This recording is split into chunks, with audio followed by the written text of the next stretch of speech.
Hello. હા એ સરપંચ, હા બોલો. એ ઓલા છોકરાને અહીંયા મોકલો હો પંચાયતે. કા શું કામ હે? કૂપન અને આધાર કાર્ડ લઈને મોકલો હે. હા રાશન લેવાનું બાકી છે. અરે ના, તો? રાશન હું આ સંક્રાંત નથી આવતી. હા હા હા તો મને તલાટી મળ્યા છે, તેને મને કીધું કે છોકરાને મોકલજો કે કૂપન ને આધાર કાર્ડ લઈ હા અને પંચાયતે મોકલજો સરપંચ પાસે કે એક સભ્ય દીઠ 5-5 પતંગો આપે છે કે. હે શું આપે? સભ્ય દીઠ 5-5 પતંગો, અમારી 4 જણાની સભ્ય છે ને.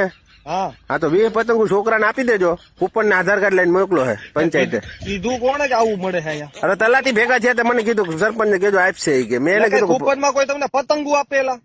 એટલે ભાઈ આપે જ ને, કાન આપે, અત્યારે સરકાર બધું આપે છે. એટલે તમે હાલી નીકળાવો ગામમાં. હવે અત્યારે હું કઈ બોલતો નથી એટલે તમે ઊંધું ઊંધું દરેક બાફા મંડો છો બધું. એટલે ભાઈ મને લાગે તમારે ખાઈ જાવી લાગે ભાઈ.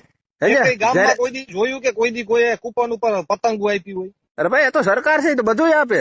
ખાંડ, કાંઈ નો ચોખા, આપે. દૂધ, પાણી, તેલ બધું આપે, પતંગો આપે. એમાં શું વાંધો તમને? તમારે કોઈએ બે એવી કાંઈ દેવી. સ્કીમ બહાર નથી પાડી. બરાબર આવું કઈ આપતું નથી. તમે હે ને ભાઈ દર વખતે મને કયો કે કૂપન ઉપર ભજીયા આપો, કૂપન ઉપર ઓલું આપો, દર વખતે માગો છો. આ વખતે પતંગ માંગી. ટૂંકમાં તમારે પતંગો ખાઈ જાવી એમ કયો ને. જે હોય બરાબર, તમે ફોન રાખો, કઈ નથી દેવાનું. ના ના, તો એક કામ કરો, તમારા પૈસા આપી દો.